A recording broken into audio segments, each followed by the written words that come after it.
The Beatles and Queen. Most would agree that no explanation is needed to describe how the two legendary bands changed the music industry. They took the world by storm decades ago, and they are still doing it all these years later. Our Yim Yoonhee joins me today with an explanation as to how they're doing that. Good afternoon, Yoonhee. Good afternoon. Right, so like you said, these two, are iconic legends and just cultural icons in the industry.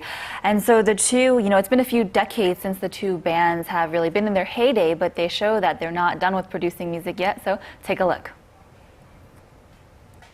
At one point, they were one of the biggest rock bands in the world, taking the world by storm with their tongue-in-cheek attitude and catchy vocal harmonies.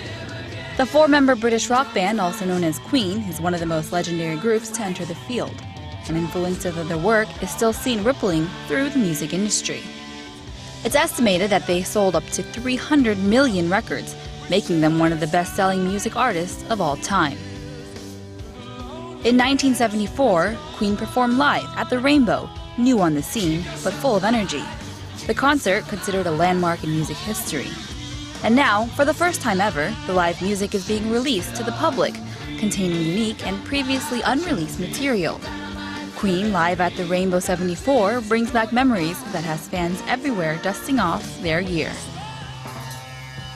Another legendary rock band that influenced Queen and is considered by some as the greatest and most influential of the era is the Beatles. Formed in 1960, this four-member band started by playing in clubs in Liverpool, but quickly grew as Beatlemania syndrome spread worldwide. Nicknamed the Fab Four, they revolutionized popular music, its style, sound, but mostly the attitude toward the genre, as the band opened the doors to rock and roll. And though the band dismembered in 1970, their music is still loved by millions around the world.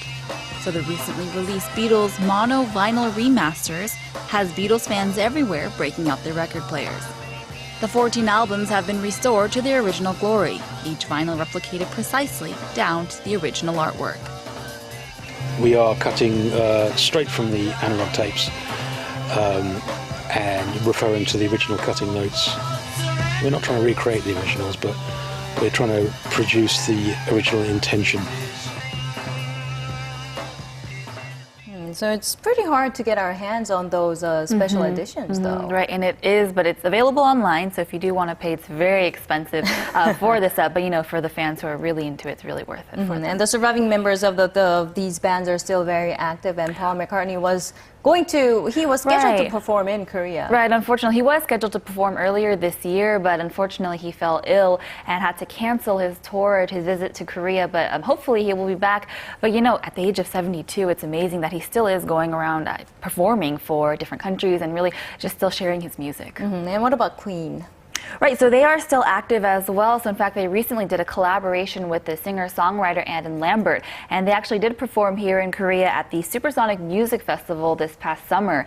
And so they did perform there. Queen came out. This is their first time in Korea, so many Queen fans were very excited. Their songs like, We Will Rock You, We Are the Champions, very popular songs. They also made them into musicals. We Will Rock You was a musical that played in Korea a few years ago, and did very well. So, Queen is still very present here in Korea, even though they have, they're not quite in their heyday anymore, but their music still lives on. Yeah, they are legendary bands, and what else would we have to say about them Right. except Speak for themselves. Yeah, exactly. All right, thank you very much, Yoonhee, for today's report. It was a pleasure.